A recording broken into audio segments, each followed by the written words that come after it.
Tell me when, Jared.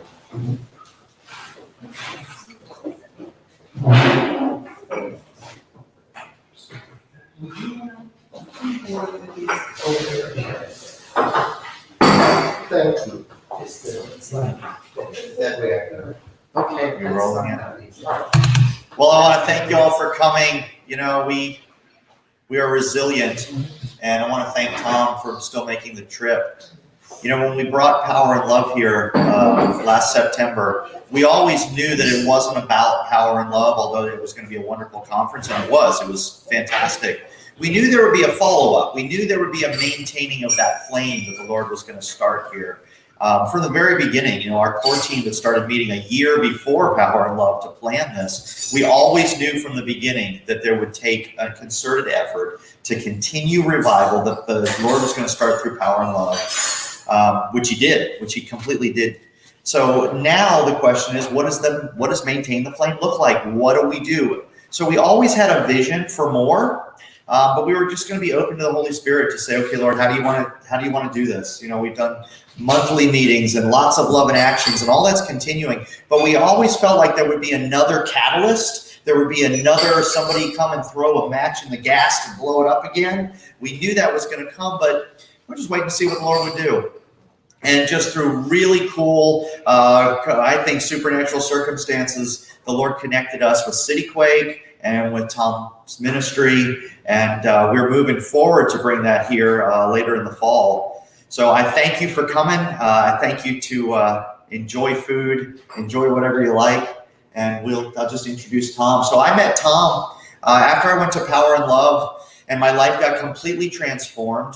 After walking with the Lord for 20-some years, for 30 years, and being in a full-time ministry for 20-some years, I go to Power and Love, and the Lord completely transforms me. And that's a word my wife uses to describe what happened to me. That's not me. That's what Lynn says about me.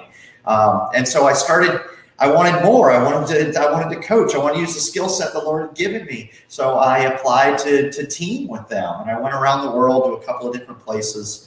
And I actually was able to kind of connect with Tom on some of those international trips. And I just love his heart, and I love his pastoral leadership. I love the Father's heart that's in him. And there's an interest in the Lord's doing something there.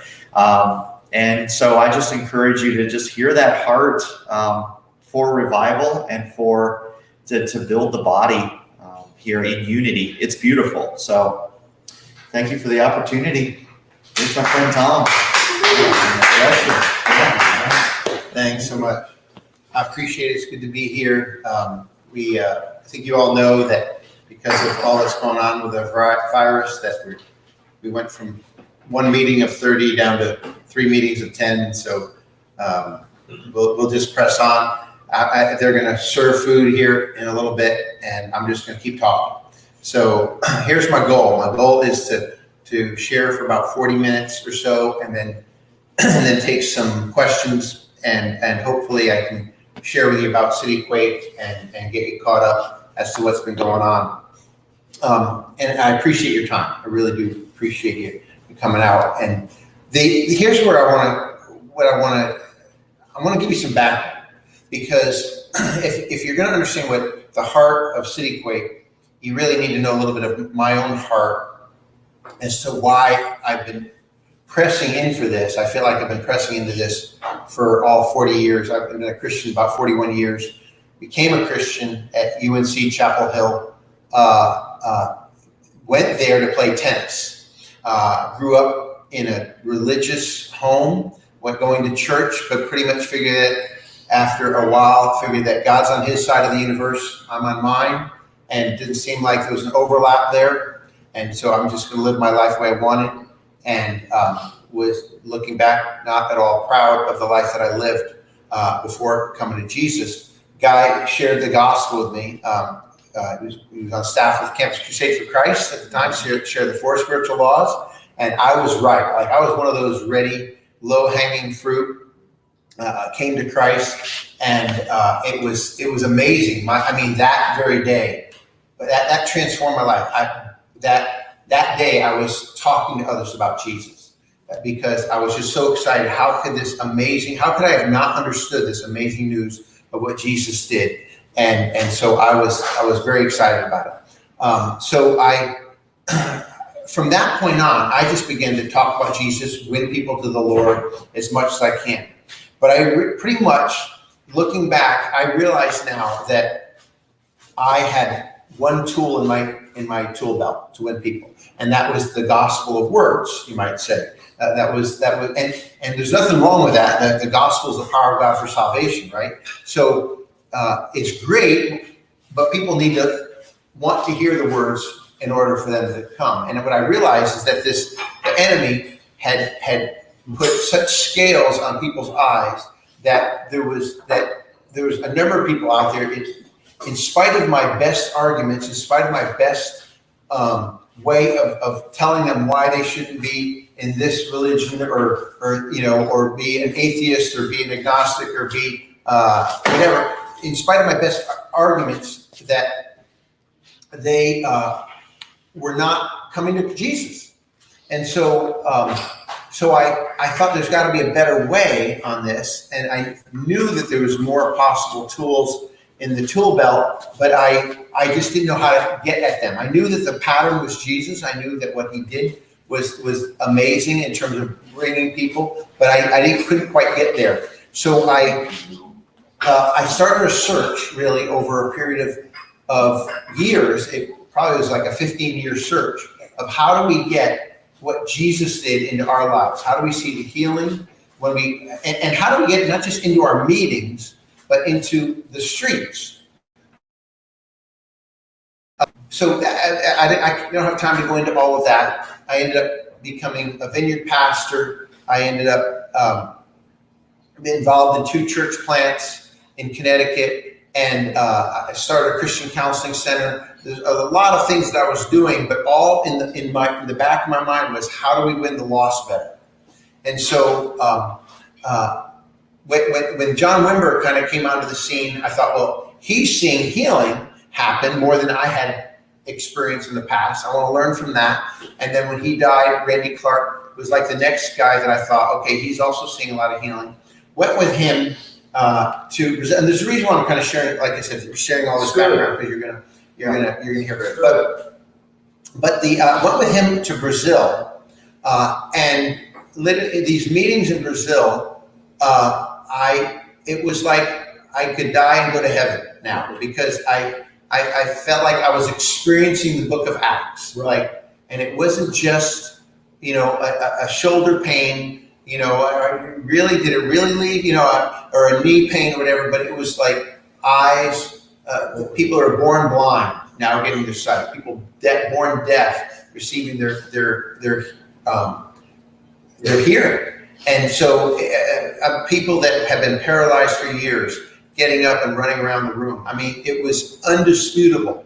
And people were coming to the Lord as a result, because they were seeing these miracles happen in these meetings, and then people were coming to Christ. So it was amazing. But I'm still thinking, as a pastor and as one who loved evangelism, how do we get that power that we see in these meetings into our everyday lives, and how do we get it effective at Starbucks or the grocery store or whatever? And so I continued this search. I was loving it. At that point, we were taking people internationally, taking people from the U.S. and our culture and kind of our mindset, taking them and letting them experience the power of God. And it was exciting, and they'd come home. And it was working to a degree, because people were seeing more than they'd seen before, even when they came back home.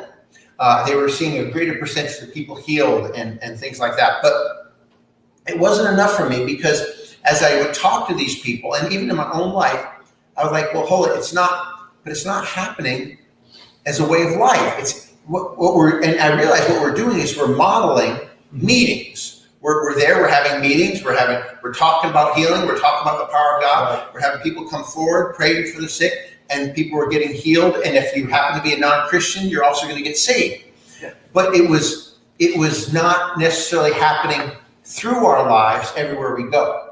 And so I was scratching my head on this, and I scratch out maybe some here or there. But anyway, but was thinking about this and thinking how can we do this? And this Bill Johnson happened to come on some of these trips with Randy, and I was kind of picking his brain on it. He's like, well, some of our students now out here in Reading, they're now going and praying for people at the bookstore and at the In-N-Out Burger and at the whatever, and they're seeing the power of God fall in the parking lot and wherever they.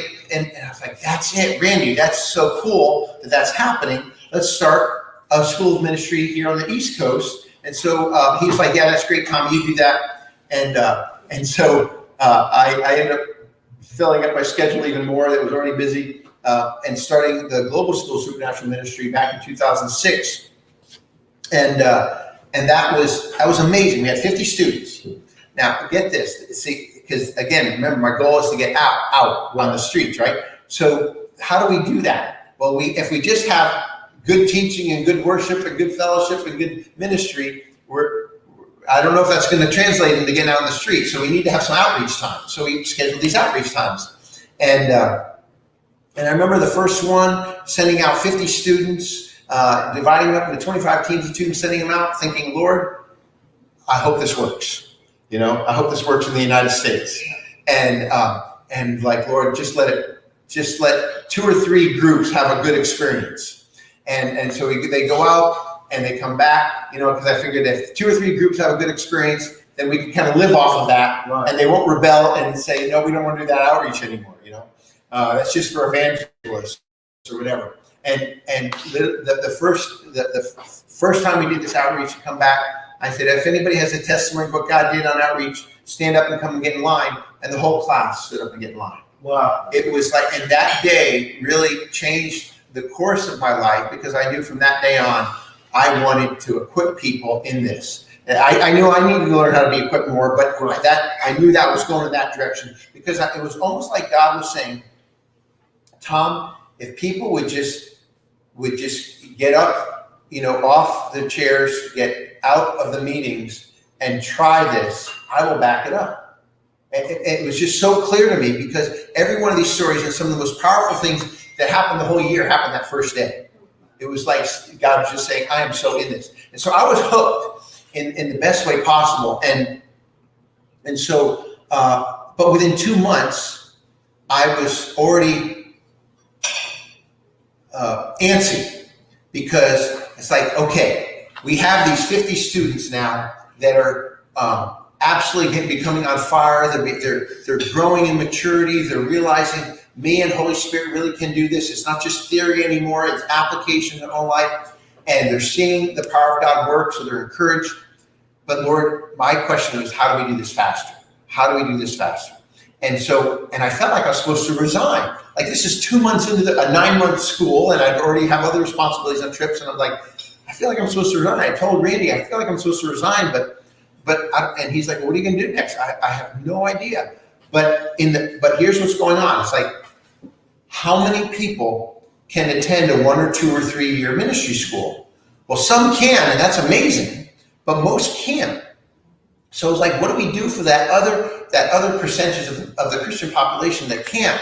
And so I was praying about it. I told Randy, I ended up working for him for another 8 months just to finish up and make sure I didn't leave him high and dry, but in that 8-month period, actually 2 months later, I was praying and fasting and saying, Lord, how do we do this faster? How do we do this faster? And I felt like he said, you can do it in 4 days. And that was a download, one of those downloads that I've received in my life. That was for Power and Love, birthed in 2007, had our first one in 2008, and then had 116 after that, up to this past August. And it was August, Todd and I decided to go in different directions. But thankfully, he said, do you want to continue to use Power and Love brand and be out there? I said, nope, Todd, you are great. You're the most epitome of what Power and Love stands for. You keep that and you grow that. You use that however you want. I didn't know what the Lord had for me next, but I was just like, okay, there's going to be something else here. So I ended up. When I say I was praying, it would be more like, I wonder what I have next, Lord. but then I was so busy finishing up things in August, because I finished up with Lifestyle Christianity in August, and so I was just busy in that process. But one night, about around August 23rd, I believe it was, I was meeting with a couple in our home, and they were just some friends. We were just talking, and they're like, "What are you gonna do next?" And I was like, "Oh, Brian, Julie, I have no idea what I'm gonna do next, but I know the Lord. Maybe September, October, whatever. When I'm done, I have some time to set aside and pray, and whatever the Lord's going to speak to me." And they're asking me about power and love, and will I do something like that? And I said, well, that's in my DNA. Like, I can't get away from equipping people. I love equipping, activating. I see that that's a necessary piece in the body of Christ that needs to be brought on this. But I don't know what that's going to look like. But so as we're talking, I'm talking to them and telling them that one thing that was sad. I love everything about Power and Love, but one thing that always made me sad was Saturday night, looking out over the crowd and thinking, here's a bunch of people that have now got equipped. They can now, they are now thinking, this is what's possible in my everyday life. And it just raised the bar. It now makes life exciting to walk with Jesus and to see what, what supernatural thing you're going to do through my life today. So that was happening, but I didn't feel like it was built into the fabric of the body of Christ in the city enough that it would grow from there, So I was always sad on Saturday night, but as excited as I was about what had happened. And so I'm telling them this, and I tell them, "Oh, Brian, Julie, stop. We got to stop talking for a second. The Lord is speaking to me right now." And I've become familiar of when this happens, because I've gotten I call these downloads. I got maybe 8 to 10 over the period of my life in big ways, and then a lot of times in smaller ways, just dealing with little issues in life, and like, oh, okay, there's the answer, and just knowing it's the Lord. So I knew what was going on right then. I recognized it, and I said, "Hold it, Brian, Julie, the Lord's speaking to me right now. Hold it, just be quiet for a second." And literally within about 45 seconds, I'm like overwhelmed, because I'm now realizing what to do, how to do it, and I'm even experiencing the impact of what's going to happen if we do those things. Right. And that was birth City Quake. And I began to tell them, I said, "Oh, this is what we're going to do. We're not going to try to get 40 or 50 or 60 churches together in a city. I'm just going to look for 8, 9, 10, 11, 12 churches in a city. And what we're going to do, but it's going to be a much higher commitment. Instead of them just committing to a 4-day event, they're going to have to commit some time. The senior leaders are going to have to commit some time for some planning. But the goal is to get this built into those 8, 9, 10, 11, 12 congregations, that this lifestyle of love becomes a way of life." And so we're going to have to talk about how to pastor that, how to do that. And it's not just going to be a 3.5-day event, but we're still going to do that, because the Power and Loves work so effectively. We're not going to call them Power and Love, we're going to call them City Quake. And that City Quake will distinguish it, because then we have that 3.5-day event, just like Power and Love, but then follow it up with, now I've named it Aftershock, a 2-month campaign starting the day after Power and Love is over, or now City Quake, now that's over, and going right into this campaign that gets to build on what happened in the event, and then get it built into the lives. So let's. And since then, this didn't all come on that day, but it's like I was thinking about that download, and since then I've been like, wow, Lord, this is really cool. Like, I see now all the ways in which this is going to happen. And so what's going to happen is, let's say you have 10 churches, for example. So on Sunday after the City Quake event, these 10 churches are all saying, okay, we're going into Aftershock right now. We're going into this period of time, this 2-month time, where we're going to get this built into us, and going to become. Our goal is not to have outreaches. Our goal is to make this a lifestyle. And so this week, and to that end, they're going to have in Church A is going to be on Monday night at 7:00. They're going to meet there for this thing called Love in Action. And then on Wednesday morning, Church B is going to have the same Love in Action at their church. And then Thursday night is going to be Church C, and then Saturday morning is going to be Church D, and our church is going to be Saturday afternoon. So you don't have to come to our church meeting. You just go to the meeting that's convenient for your schedule and set aside one. And we encourage you to set aside one. Go to one this week, and even if you've not been to the event, you're gonna love this, and you're gonna see what happens. And so they're gonna come, and you're gonna have these Love and Action meetings, and the Love and Action meetings are simply going to consist of about 10-15 minutes of worship, 10-15 minutes of teaching. And then within a half hour after arriving, they're going to be dividing up and going out. And so we're going to use the folks that have been to the City Quake event or maybe past Power and Love. They're going to be the confident ones.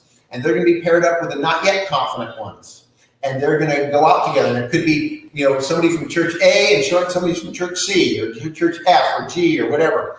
And people are going to get divided up, go out, come back after about an hour and 15 minutes. And then share testimonies, okay? And then we're going to video all the testimonies.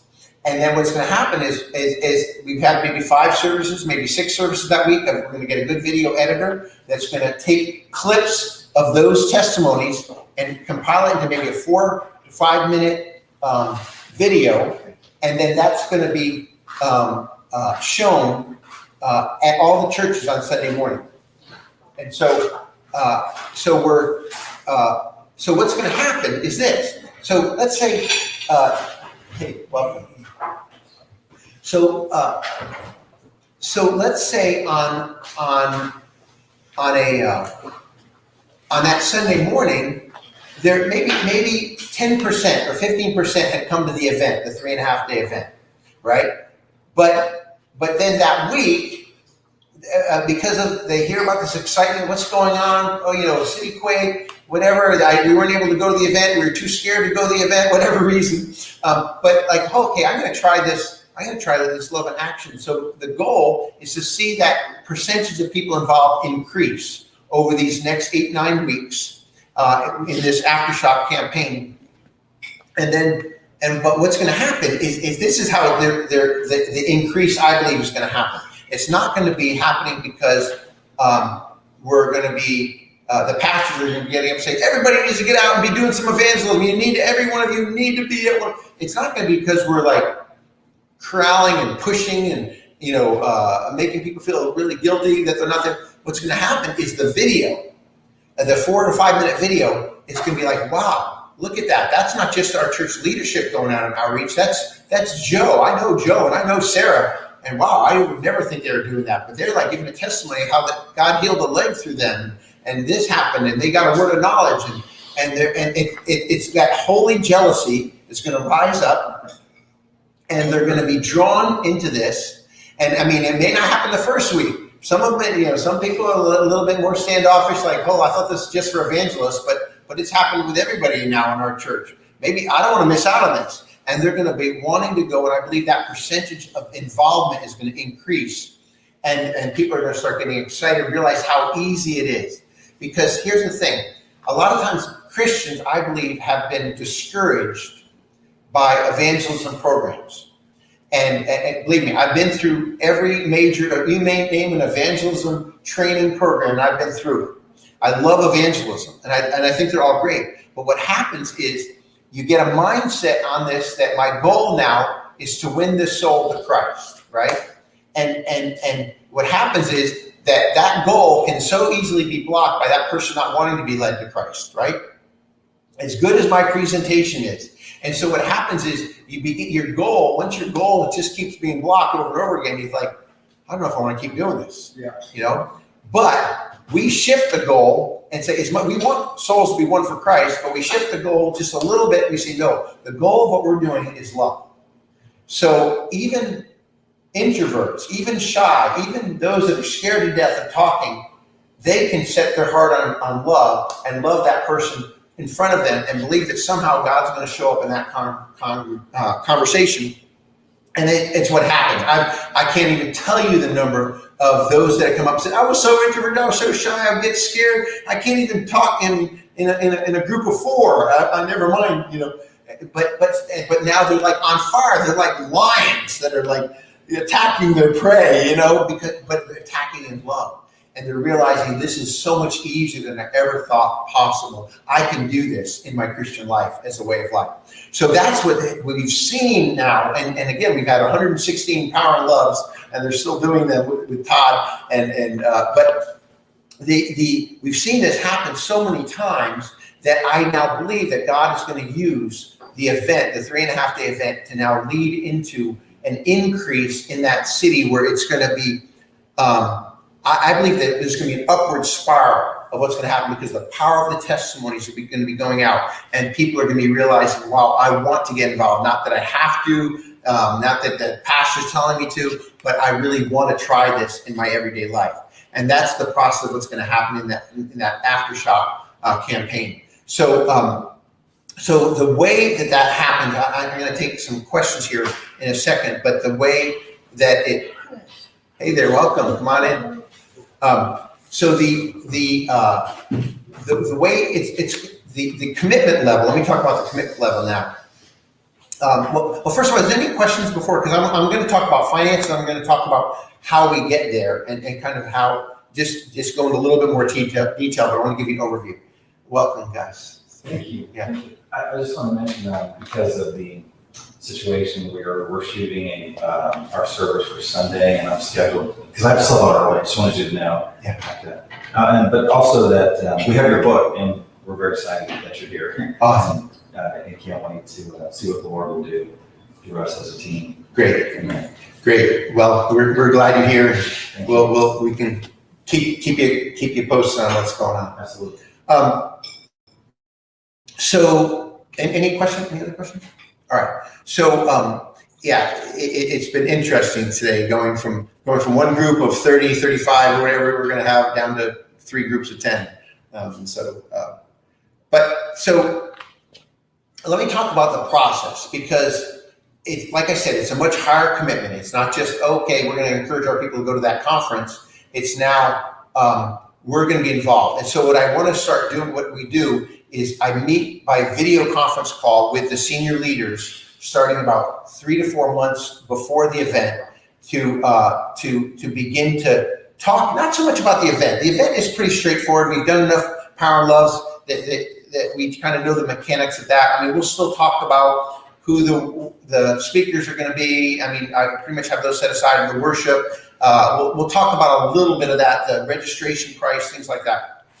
But the main thing we're going to talk about is the aftershock, the 2-month campaign after, because that's what I'm going to be gone. You guys are going to be pastoring that, and I'm going to just be trying to help deal with questions that may come up with your leadership, with your church members, things like that. So that's what we're going to be talking about ahead of time, and then we'll have the City Quake event.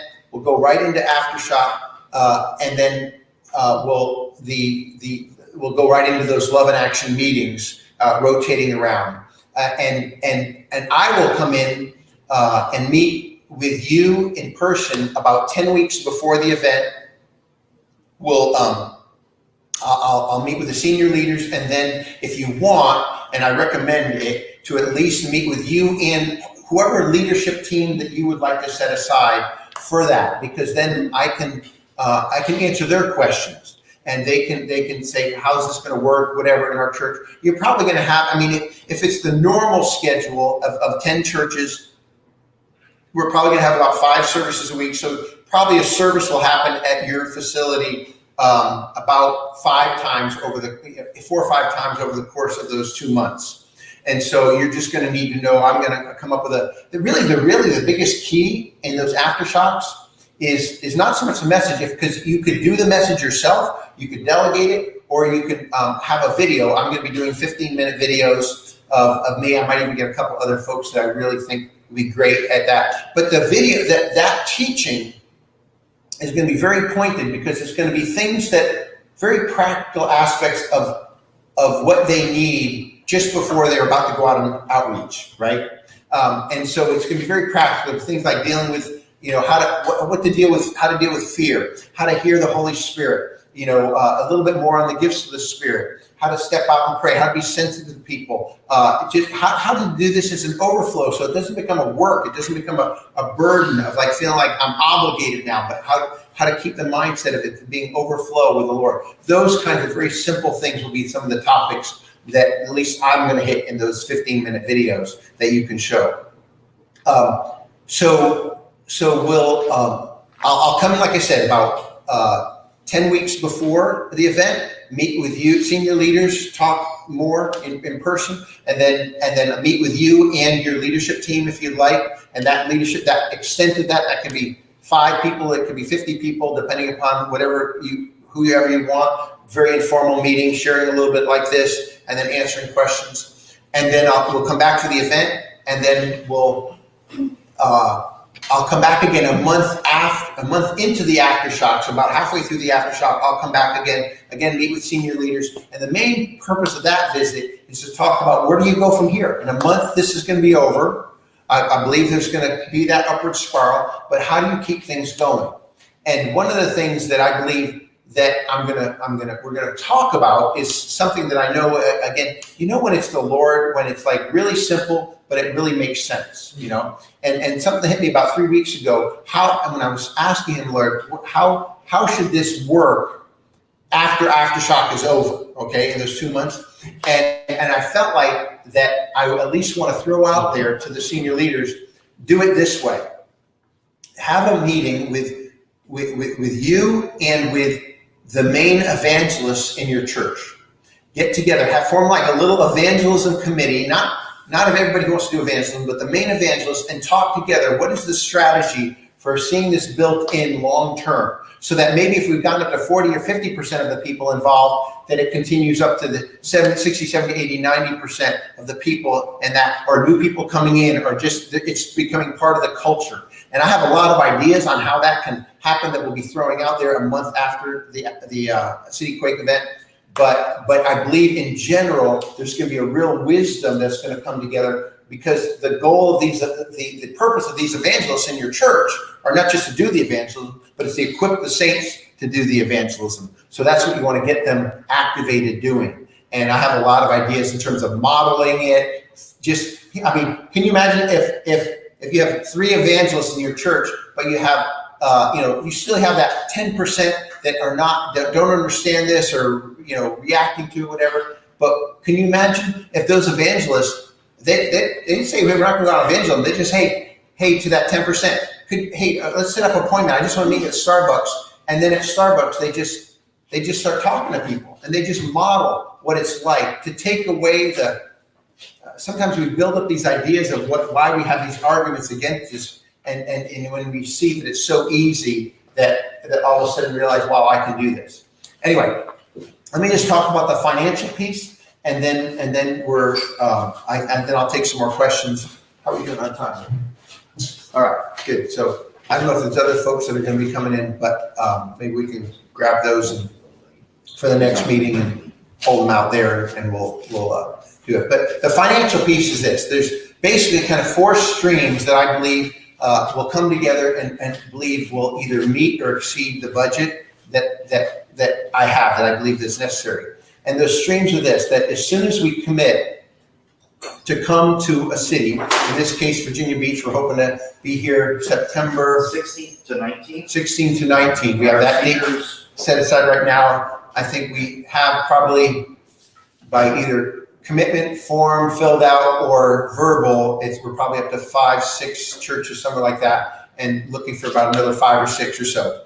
So, but as soon as we commit to a date, I'm asking each co-sponsoring church or ministry to sow a non-refundable deposit of $1,000 per church into City Quake to get things started. Because right at that point, as soon as we commit, actually even before we commit, I'm going to have expenses. I'm going to be putting out thousands of dollars there for flights, for all kinds of things. So advertising, event planner, things like that.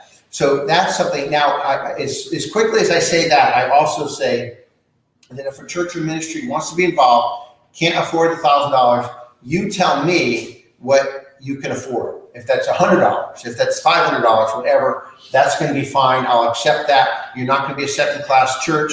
You'll still be in full-fledged, and you're in and you're on the planning and whatever on it, because I don't want equal money as much as I want equal commitment. I want kind of put your money where your mouth is and say, I'm in this. I'm committed to this, and that's really what I want, because I'm going to be in it 110%. I want you guys to be in it, guys and gals, 110%.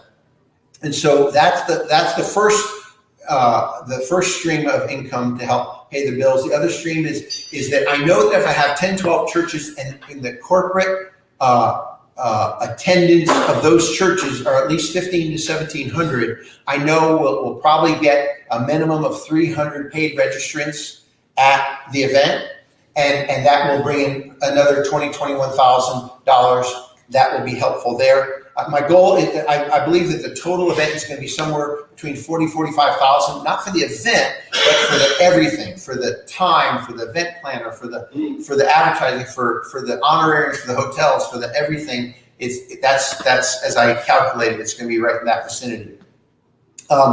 So we've got the stream, maybe 10,000 from the deposits, another 21,000 from the registration, and then offerings. The registration will be at night, will be free and open to the public, so we'll take offerings those nights. Hopefully that'll be somewhere another 10,000 or so, and then the fourth stream will be when I come back a month after the City Quake event, halfway through your aftershock.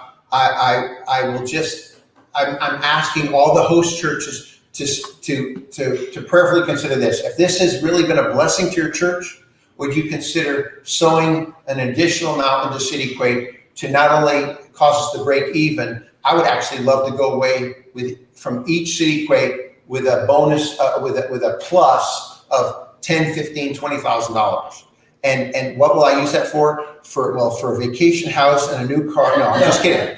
I'm not going to use it for that. I've got a set salary from the board, and I get the same. Okay, but what I'm going to use it for is to sow into City Quake events in areas of the world that can't afford that it's impossible for them to make this happen. Okay, so when we did a City Quake in Cape Town last year, a Power of Love in Cape Town a couple years ago, it was amazing, but we lost, I think, $10,000, $15,000. When we did one in Japan, absolutely amazing, but we lost about $25,000. When we did one in Jerusalem, absolutely off the charts, but we lost about $25,000. So, but I'd love to have from the City Quake events, 5 or 6 or 7 a year, where we're walking away with a profit of 10 or 15 or 20,000, so that we have some to sow in, and so each year I can do some. I know I can do it in that location. I can go to Brazil. I can go to somewhere else and have this here and kind of start these fires in other locations. So that's kind of my goal is not just to break even, but to go away. But I will leave that up to churches if they say, hey, it wasn't that effective in our church. Sorry, we're not going to sow anymore. That's fine. I'm not going to judge that. Or you write a check for $15,000. That'd be great. So I'll stop there. I know we're getting close to the end of our 10:15 time. Is it 10:15 or 10:30? Yeah, 10:30.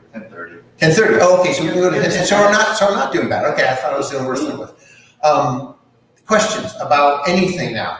Yes, ma'am. So will there be another Power and Love in the area? I mean, there won't be competing or anything. I do not want to compete. There's no need to compete. There's enough cities in the world that we don't need to compete. I don't believe they're planning another Power and Love in this area. I've looked ahead at their schedule, and I don't think there's anything being planned in this area. So for sure, I think there needs to be at least 8 months to a year in between these events. Yeah. Tom, as the core sponsor for Power and Love Virginia Beach last September, I actually talked to them afterwards, and I said, "Hey, would you think about doing this again?" It was great, and they said, "Yeah, wherever the Lord sends us, but no, not really. We want to get more geographically diverse. Right. So don't call us type thing. We'll just see what God does." They knowing at least if they're from what having been with Todd and talked with him a lot about this. I mean, he doesn't see him doing more than 10 or 12 a year. There's a lot of cities in the world. And so you really can't do a whole lot. I mean, you maybe go back every maybe third year or fourth year or something like that. But yeah, so it would be spread out. Now, the thing that I love about CityQuake is that we can go to much smaller areas. We don't have to have an area that has 30, 40, 50 churches that are of this flavor that are willing to do this. We can go to a smaller town. Our first one's going to be in Billings, Montana. That's not a very big city, but I believe it's going to make a huge impact on that city. So it's going to be fun. Yeah. Yes, sir. All right, we had our love about the same time we're planning the city quake last year. Okay, so Okay. it's, Right, September last year. and I'm just kind of looking at the calendar and let's say best case scenario, crisis is passed, we're able to meet, we're able to gather, do all that stuff, and we have an absolute fantastic meeting. All right, 8 weeks past the city quake, we're right up against Thanksgiving, and right up against it. And it's been my experience in past years, like, man, as far as to do anything collectively, my heart has always been to connect the leaders of the community to do things in concert. That's why I love CityQuake. There's like, okay, we're going to go to battle, go to war together, and learn together and grow together. So, I know that usually from November, and like this year, we had to do it this past year, but from November to December, through Christmas, you got, the holidays and people running, and of course, we can do love and action on an individual basis. But we found in times past, it's hard to maintain any kind of continuity past the little local churches. So what I see is we'll be strong for the first eight weeks, really strong. But could we have like a plan or something like once we get into January? Well, that's what I am glad to be helpful if you want me to be in helping that process. Like I said, I'll be back in mid-October, Right. meeting with the senior leaders and saying, okay, how's it going? What do you want to continue to doing when this is done in mid-November? Right. And be trying to come up with a plan for you to be thinking about your own congregations, and then also how are we going to overlap with one another in our congregations to keep this going. And I'll try to, I will be glad to have conference calls, video calls after that for several months to try to help navigate that. Sometimes just have an outside, person, helping the process is helpful, but sometimes it's not. I mean, so I'm open to either way. And this is new territory for me, but I think it could be helpful for me to just be in some of those meetings and give some insights. But at the same time, it's up to you, local leadership here, to have to decide when are we going to do this together, and when are we just going to work with our own congregations and our own evangelists, whatever, to do it. But I think if you keep the goal that this is not just event evangelism, but it's lifestyle evangelism, and you keep thinking along those lines, how do we encourage this in those that have just gotten started, and those that are in it, but they need a little more practice. I remember when Bill Johnson had just been there. We started the global school, things are going well, these students are getting transformed, and Bill Johnson comes and he says, in Reading, we don't have mall outreach, we just have people shop at the malls. Right. And makes a point like, oh yeah, you don't have to have mall outreach. And so the students came to me. A couple of students came and said, Tom, did you hear what Bill said? He said, this is supposed to be a 24/7 lifestyle. I said, yeah, I did. It's good, wasn't it? Yeah. But we have our outreaches every week. We're doing outreaches. I said, yeah, we are. And they said, maybe we should cancel our outreaches and not do those anymore. And to their surprise, they said, maybe we shouldn't. And like, really? I said, well, let me ask you this. Has it become a 24/7 lifestyle in your life?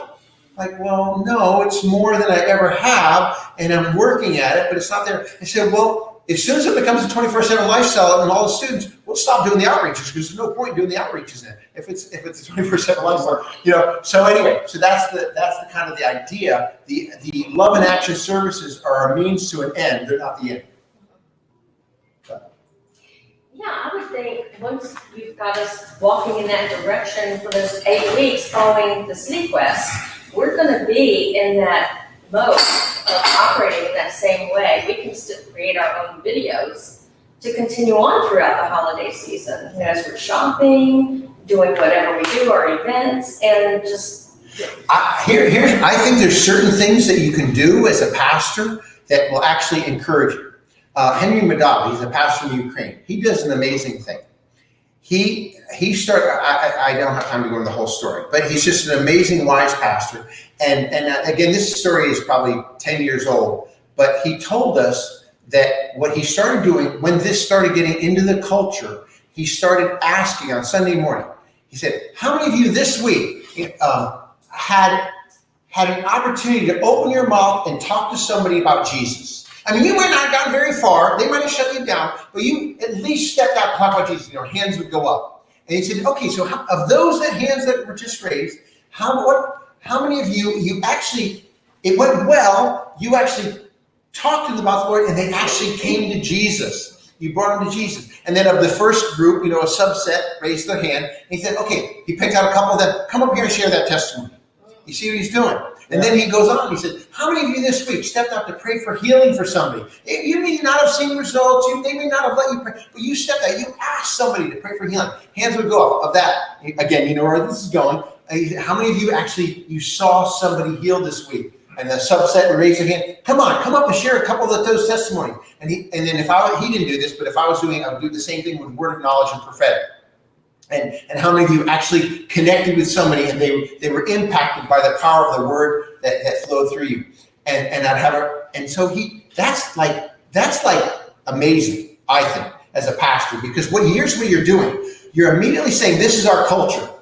This is our, we want to, and we're immediately becoming accountable to everybody. People are raising their hands and accountable, and we're like looking at each other, and he does it pretty much every week. And does that, and then he's saying, and we're going to celebrate. And some of us maybe didn't have a great experience or whatever, but we're going to celebrate with those that did, and that's going to keep us all motivated to keep going for this. I just thought it was just like little things like that can again just keep building in that mindset. This is what we're about. We're not just about meetings. We're about meetings that are going to lead to outreach. Are you considering the same venue as was used for Power Lab last year? Is that the No, same thing? no, it will not be a neutral, expensive venue. It'll be in one of our churches. Yeah. If we had a church somewhere that had at least 700, 800, because you want to have enough for registrations during the day, and then you want to have enough for people coming and trying it at night and something like that. So we'll choose because that'll cut down the cost incredibly to not have a neutral venue. But because the churches, again, our focus is on these 10, 12 churches that are right in this city, that I think there's enough trust that we can say, all right, we can, we'll be okay with advertising all the Love and Action events this week, even though it's at so-and-so's church or whatever. I'm hoping there's enough trust there, and also enough trust to say, hey, we're all gonna know that the event is at so-and-so's church, and that's going to be fine with us, because it's not really going to be that church's event. It's going to be the Body of Christ event that happens to be held at that church. Good. Any other questions? We all look fairly satisfied. Awesome. Well, I'm pretty much done. I'd love to be here. The next step is really we're going to send you out an email. As long as Scott has your email address. So if you don't leave without that, giving it if you haven't already. But we want to send you out an email. I would encourage you, if you're on board, sign as soon as you get that email. Click the link, sign the form. It takes about 5 to 10 minutes to fill out the form. The form will go into detail, asking, do you understand this about it? And there'll be about 7 or 8. Yes, I understand this part. No, I don't understand, or no, I don't agree, or I have further questions. And then if you respond with I have further questions, we'll set up a time to talk, make sure all that. But it's basically what I just shared: the financial piece, the time commitment piece, the kind of describing what's happening here, and just want to make sure, because I love it when things are clear and there's no surprises. Okay, that's what I'm trying to eliminate in this process by having these meetings and by having that form. So if you can, sign up, and we'll know if we get those additional 5 or 6 churches from these meetings right here, we will lock in September and we'll start planning. If you would like to contribute to the cost, you don't have to. If you'd like to contribute to the cost of breakfast, you can leave some funds there in the basket. But again, we want to just bless you guys. Can we just pray? Yeah. Say thank you, Lord. Lord, I thank you so much for how you speak, for how you give plans, for how you give strategies. I thank you for the pastors here, the leaders here. Lord, I know there's different kinds of congregations, different flavors here represented, and I bless each one.